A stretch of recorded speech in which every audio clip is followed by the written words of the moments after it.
తేడాలు వచ్చేస్తాయి.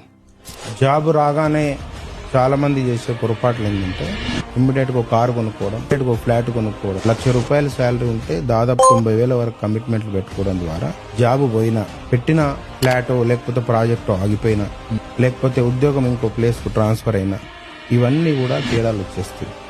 నేనేమనుకుంటున్నానంటే, నేను చెప్పేది ఏంటంటే ఇమ్మీడియట్ గా చేయకుండా ఒక 5 ఏళ్ళు డబ్బు ఉంటే ఓపెన్ ప్లాట్స్ మీద ఇన్వెస్ట్ చేయాలి. ఫ్లాట్ మీద మనకు ఇన్కమ్ రాదు. ₹1,00,00,000 1,50,000 పెట్టి ఫ్లాట్ కొనుక్కుంటే మనకు దానికి ఈఎంఐ ఎంత అవుతుంది, ఇంట్రెస్ట్ ఎంత అవుతుంది.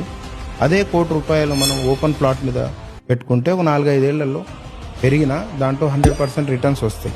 ఒక 5 ఏళ్ల తర్వాత అందులో నుంచి కొంత డబ్బు తీసి మనం ఎక్కడ కావాలంటే అక్కడ ఇల్లు కొనుక్కోవచ్చు. ఇల్లు, ఫ్లాట్ అనేది మన డ్రీమే ప్రతి ఒక్కరు కూడా. కానీ దాన్ని చేసే విధానంలో కొంత ఓపికతోని ఒక 5 ఏళ్ళు, 6 ఏళ్ళు, 10 ఏళ్ళు, ఒక 10 years బాగా ఇన్వెస్ట్ చేసుకొని మనీని వాళ్ళు బాగా రొటేట్ చేసుకొని అమౌంట్ బాగా పెంచుకొని చేస్తే మైండ్ బాగుంటుంది, పీస్ఫుల్ గా ఉంటుంది, లైఫ్ బాగా ఉంటుంది. అన్ని కూడా వాళ్ళకి కావాల్సిన అచీవ్మెంట్ చేసుకోవడానికి ఈజీగా ఉంటుంది. కాబట్టి ఇన్స్టెంట్ గా ఓపెన్ ల్యాండ్ మీద ఇన్వెస్ట్ చేస్తే చాలా బెనిఫిట్ అవుతుంది.